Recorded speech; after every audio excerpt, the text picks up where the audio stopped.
enzyme catalyze various types of oxidation reduction reactions। तो वही oxidation reaction के जितने भी रिएक्शंस होंगे डिफरेंट टाइप्स के, ये वाले एंजाइम उनको कैटलाइज करेंगे, उनको स्पीड अप करेंगे, उनके फंक्शंस को। बिस्मिल्लाहिर्रहमानिर्रहीम। अस्सलाम वालेकुम डियर व्यूअर्स, कैसे हैं आप सब? उम्मीद है खैरियत से और अच्छे होंगे।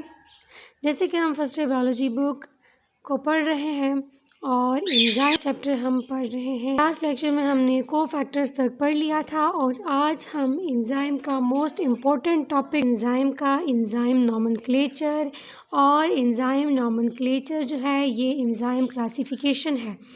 एंजाइम के लिए नोमेनक्लेचर मींस कि हम किसी भी ग्रुप्स वगैरह को, किसी भी स्पीशीज़ को, किसी भी ऑर्गेनिजम्स को नाम देते हैं तो वो नोमेनक्लेचर होता है। और क्लासिफिकेशन में भी यही है कि हम डिफरेंट ग्रुप्स में डिफरेंट ऑर्गेनिजम्स को रखते हैं। अब यहाँ पर एंजाइम्स की बात हो रही है तो हम डिफरेंट एंजाइम को डिफरेंट ग्रुप में रखते हैं क्योंकि वो थोड़े से एक दूसरे के साथ सिमिलर वर्क करते हैं, तो उसको हम एक ग्रुप में रखेंगे, बाकी को हम दूसरे ग्रुप्स में रखेंगे। और स्पेशल जो उनका होता है एक ग्रुप, उसको हमने डिफरेंट जो है वो नाम दिए हुए हैं और उनके अपने ही स्पेसिफिक नाम हैं। तो अगर हम यहाँ देखें तो many enzymes but not all end in the suffix S. ठीक है, यहाँ पर एक बात है कि हम ये बात करते हैं कि जब भी किसी भी वर्ड के एंड में एज आता है तो हम कहते हैं कि एंजाइम की ही बात हो रही है। तो जी ये बात जो है वो राइट है। हम किसी भी जो लफ्ज़ हम पढ़ते हैं, फॉर एग्ज़ाम्पल यहाँ ट्रांसफरेजेस आएगा, हाइड्रोलेजेस आएंगे, लाइगेजेस आएंगे, तो हम ये समझेंगे कि ये एंजाइम्स की ही बात हो रही है। बट यहाँ पर एक पॉइंट को वो क्लियर कर रहे हैं कि not all end in the suffix age. ऐसा नहीं है कि बिल्कुल हर एक के एंड में जो है वो एज आएगा। मोस्टली तो एंड में एज आता है, लेकिन कभी कभी कुछ और भी हो सकता है। ठीक है, और फॉर एग्ज़ाम्पल यहाँ पर एक्सेप्शंस में दिए हुए हैं, पेप्सिन है, ट्रिप्सिन है। दे आर नाम for the substrate, they act on the action they perform. अब हम जो है 6 मेजर एंजाइम उनको डिस्कस करते हैं। हमारे पास कितने ग्रुप्स हैं एंजाइम नोमेनक्लेचर में, एंजाइम क्लासिफिकेशन में 6 मेन ग्रुप्स हैं और उनके फर्दर फिर एग्जांपल्स हैं। तो अब अगर हम यहाँ देखें तो फर्स्ट वाला जो क्लास है, जो फर्स्ट ग्रुप है एंजाइम नोमेनक्लेचर का मोस्ट इम्पोर्टेंट, तो वो है ऑक्सीडो रिडक्टेज। ठीक है, वो है ऑक्सीडो रिडक्टेजेज। ये जो है एंजाइम है। अब ये वाला एंजाइम क्या करता है, इसका क्या फंक्शन है? ये करता है transfer of electron from one molecule donor reductant to the oxidant acceptor. अब ये क्या कर रहा है? ट्रांसफ़र ऑफ इलेक्ट्रॉन कर रहा है from one molecule to another molecule.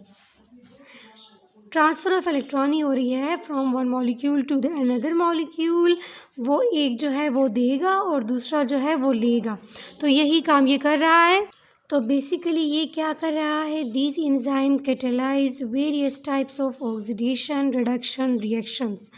तो वही ऑक्सीडेशन रिएक्शन के जितने भी रिएक्शंस होंगे डिफरेंट टाइप्स के, ये वाले एंजाइम उनको कैटलाइज करेंगे, उनको स्पीड अप करेंगे, उनके फंक्शंस को।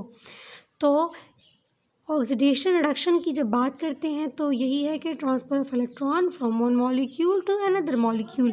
अब अगर हम इसकी फर्दर एग्जांपल्स की बात करें सब ग्रुप्स की, तो उसमें ऑक्सीडेजेस आ रहे हैं, ऑक्सीजनेजेस हैं एंड पर ऑक्सीडेजेस हैं।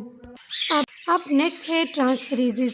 ट्रांसफरेजेस को अगर हम देखें तो इसमें क्या होता है? इसमें जो है transfer of functional group from one molecule to another molecule. वही बात हो रही है from one molecule to another molecule, but किस चीज़ की ट्रांसफरिंग हो रही है? फंक्शनल ग्रुप की। ठीक है, तो अगर हम देखें कि फंक्शनल ग्रुप कौन कौन से हैं, कौन कौन से इसमें आ सकते हैं, तो उसमें है अमाइनो ग्रुप है, कार्बोजाइल ग्रुप है, मिथाइल ग्रुप है, कार्बोनाइल ग्रुप है। ये जो है डिफरेंट ग्रुप्स हैं। इसी ग्रुप्स की ट्रांसफरिंग होती है from one molecule to another molecule. अगर एग्जांपल्स को देखें तो इसके एग्जांपल्स में है ट्रांस कार्बोजाइलेजेस हैं और ट्रांस मिथाइलेजेस हैं। ये एग्जांपल्स हैं ट्रांसफरेजेस की। ठीक है, नेक्स्ट नंबर 4 पे है हाइड्रोलिसिस। अब हाइड्रोलिसिस कौन सी क्लास है? तो हाइड्रोलिसिस जो है ये वो वाले एंजाइम्स हैं जो कि कैटालाइज करते हैं कौन से रिएक्शंस को? वो वाले जो क्या करते हैं, हाइड्रोलाइसिस ऑफ कंपाउंड्स करते हैं बाय यूजिंग वाटर, या हाइड्रोलाइसिस ऑफ बॉन्ड्स करते हैं by using of water. Hydrolysis breakdown of use by using water है, ठीक है।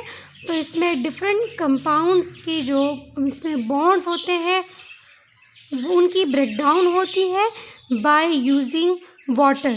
तो वो वाले रिएक्शंस कैटालाइज करते हैं हाइड्रोलाइसिस वाले एंजाइम्स। अगर हम इसकी एग्जांपल्स को देखें तो इसकी एग्जांपल्स में है ईस्टरेसिस है, फॉस्फेटेसिस है एंड पेप्टिडेसिस है, ठीक है, एंड पेप्टाइडेसिस है। तो ये एग्जांपल्स हैं हाइड्रोलाइसिस के एंजाइम्स की।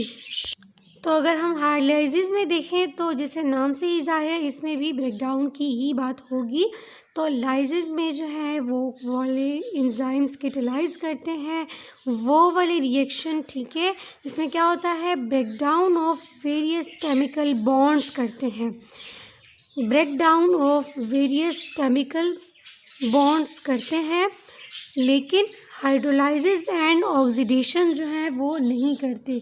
मींस के जो इनकी ब्रेकडाउन के लिए वाटर या ऑक्सीजन का यूज़ नहीं करते। तो अगर हम इसके एग्जांपल्स को देखें तो डी कार्बोजाइलेसिस है, डी अमाइनेसिस है और प्लस सिंथेसिस भी है। सिंथेसिस की क्यों बात हो रही है, क्योंकि यहाँ पर बॉन्ड्स की हम ब्रेकडाउन की बात कर रहे हैं। तो बॉन्ड्स को ये ब्रेक डाउन भी करते हैं, लेकिन जो है वो डबल बॉन्ड को एड भी कर सकते हैं, ठीक है। अब नेक्स्ट है आइसोमेरेसिस। अगर हम आइसोमेरेसिस की बात करें तो this is a heterogeneous group of enzymes. Heterogeneous मतलब के डिफरेंट कंपाउंड्स का, मॉलिक्यूल्स का मिक्सचर। हीट्रो मीन डिफरेंट, तो this is a heterogeneous group of enzymes which catalyzed several types of intermolecular rearrangement करते हैं। क्या करते हैं ये कि एक ही मॉलिक्यूल में उनकी जितने भी मोनोमर्स की अरेंजमेंट होती है उसको ये चेंज करते हैं और they convert molecule from one isomer to another isomer, ठीक है। तो यहाँ पर इनकी स्ट्रक्चर में कोई चेंज नहीं आता, बल्कि उसी आइसोमर में जो है वो डिफरेंट मोनोमर्स की एक्सचेंज हो जाती है या वो कन्वर्ट कर देते हैं एक दूसरे को या कन्वर्ट हो जाते हैं, ठीक है। ये जो है इंटर मॉलिक्यूलर ही रीअरेंजमेंट करते हैं। अब इसके एग्जांपल्स हैं एपिमेरेसिस एंड म्यूटेसिस। म्यूटेसिस तो नाम से ही वो क्लियर है कि म्यूटेशन, चेंज जब आता है, चेंज कैसे आता है, तो इसी से आप इसके उसको याद कर सकते हो। आइसोमेरेसिस आइसोमर्स की बात हो रही है, जैसे कि convert molecule from one isomer to another. Next है लास्ट वन ग्रुप है एंजाइम क्लासिफिकेशन का, जो कि है लाइगेजेस, ठीक है। अब लाइगेजेस क्या करते हैं, ligases catalyse bond formation between two substrate molecules. जब जो टू सबस्ट्रेट मॉलिक्यूल्स होंगे और उन्होंने अटैच होना होता है, ठीक है, तो उस वाले प्रोसेस को कौन स्पीडअप करता है, तो वो लाइगेजेस वाले एंजाइम्स करेंगे, ठीक है। Bond formation between two substrate molecules को ये स्पीडअप करेंगे। और इसमें क्या होता है, इसमें जो है एटीपी यूटिलाइज्ड होता है, ठीक है। Energy supply bye ATP hydrolysis, ATP की तोड़ मोड़ होगी और वो एनर्जी देगा इस वाले एंजाइम्स को, ठीक है, लाइगेजेस को। तो यहाँ पर ये क्लासिफिकेशन कंप्लीट हो जाती है और इंशाल्लाह नेक्स्ट लेक्चर में हम इसको कंटिन्यू करेंगे। अगर आपको मेरी वीडियो अच्छी लगी हो तो मेरे चैनल को सब्सक्राइब करना भूलिएगा और मेरी वीडियो को लाइक एंड शेयर ज़रूर कीजिएगा। ओके जी, थैंक यू, अल्लाह हाफिज़।